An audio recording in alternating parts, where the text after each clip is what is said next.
Hi everyone, this is Nikki Rowland and today I have a layout to share for Bramble Fox.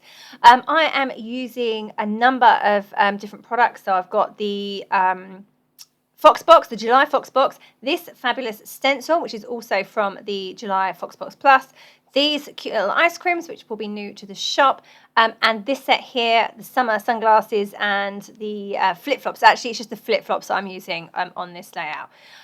So I'm using the Just Beachy collection by Simple Stories, which is one of my favourite collections so far this year. Love the colours, love the beach theme, perfect for me. I have cut these strips. They're 1/2 inch wide of that fabulous stripy paper there. So I didn't have full sheets left of much of this collection. I've used so much of it.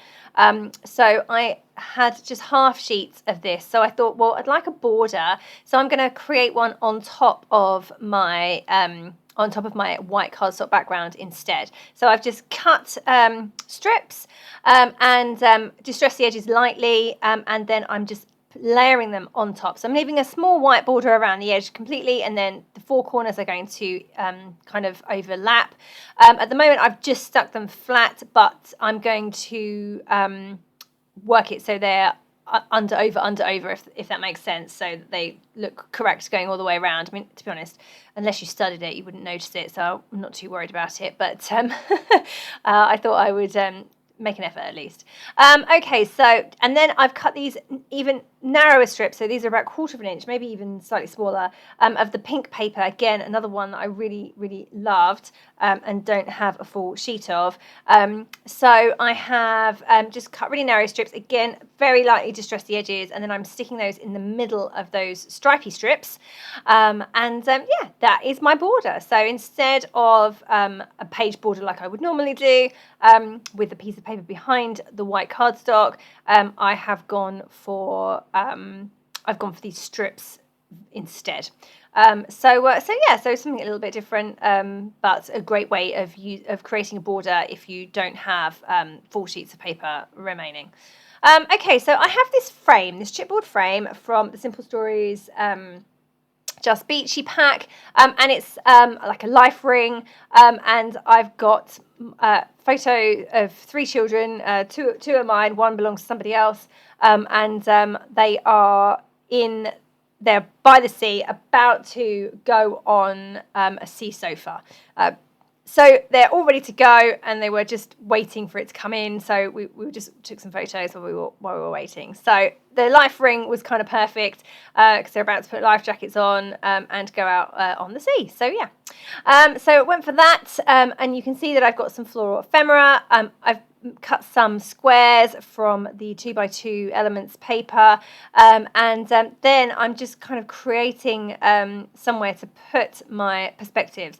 So above the life ring to the left, you can see that I've put 2 of the ice creams. Obviously the photos don't have ice creams in it, but we definitely are ice creams that day, so I figure it works. At the bottom you can see that I've got the 2 flip-flops, and then on the side of the photo on the life ring frame, I've got the little sandcastle from the Fox Box and the seagull from the Fox Box as well. Love the seagulls, they're super cute.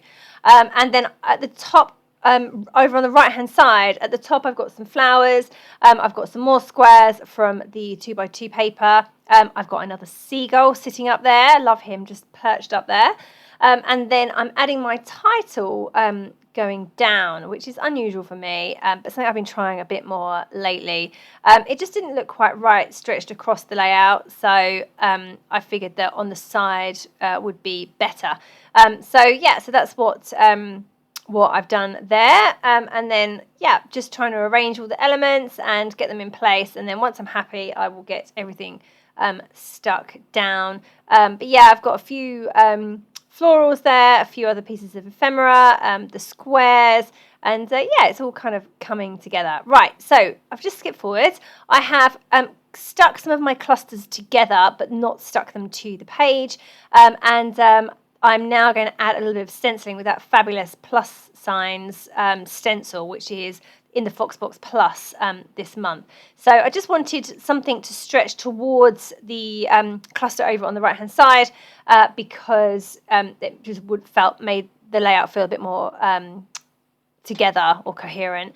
And then I thought I'd put a little bit down underneath this, underneath the cluster at the bottom left as well. So that's all coming together. I love the orange ink. It's just a Distress Oxide and it goes really well with the colours in the collection. So yeah, so that's all coming together. Now I'm happy with my stenciling. I'm going to stick my my big frame in place. My photo is already raised behind it, so I'm just putting foam pads around the part that doesn't have the photo. There we go, and then ice creams can then be stuck down in place, and there we go, it's all kind of coming together now. It's nearly done. My stenciling wasn't showing particularly well down in that corner, so I just added a little bit more once everything was in place. So yeah, that kind of works. And then put my flip-flops there, loving those, very, very cute. And my seagull and my sandcastle, how perfect, love them. And I added a little boat over on the right-hand side of the life ring as well because, well, they weren't going out on a boat. They were going out on a sea sofa, like a big cushion thing with seats. But the boat kind of works. We're at the sea, so it definitely works. Okay, so I'm just going to get all of those perspectives stuck down. I use glossy accents mostly to stick my perspectives in place. Sometimes the wet glue can warp the paper, so I just have to be careful how much I use. But then I feel like you need a good amount of it in order to stick the perspectives properly.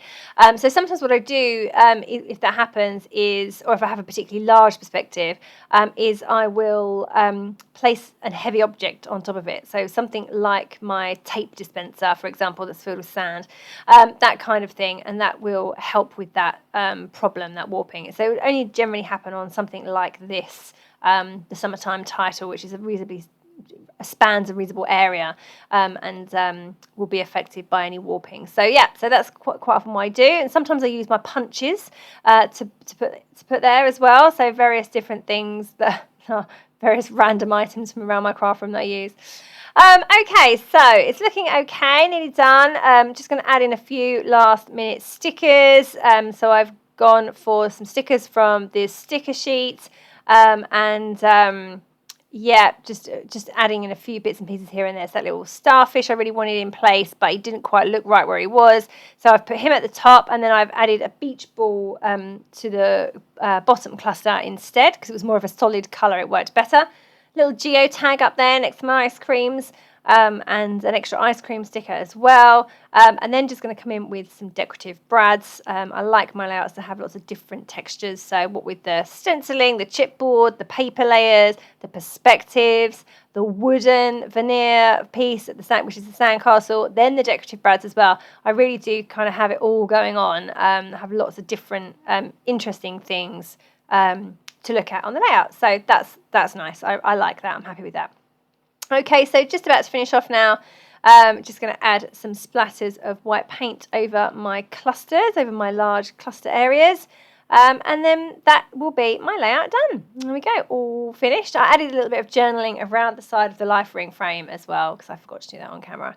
But yeah, all done. I hope that you have enjoyed seeing this layout come together. Do check out the new summer items in the shop, and of course the July Fox box. Thank you so very much for joining me today. That was Nikki Rowland for Bramble Fox.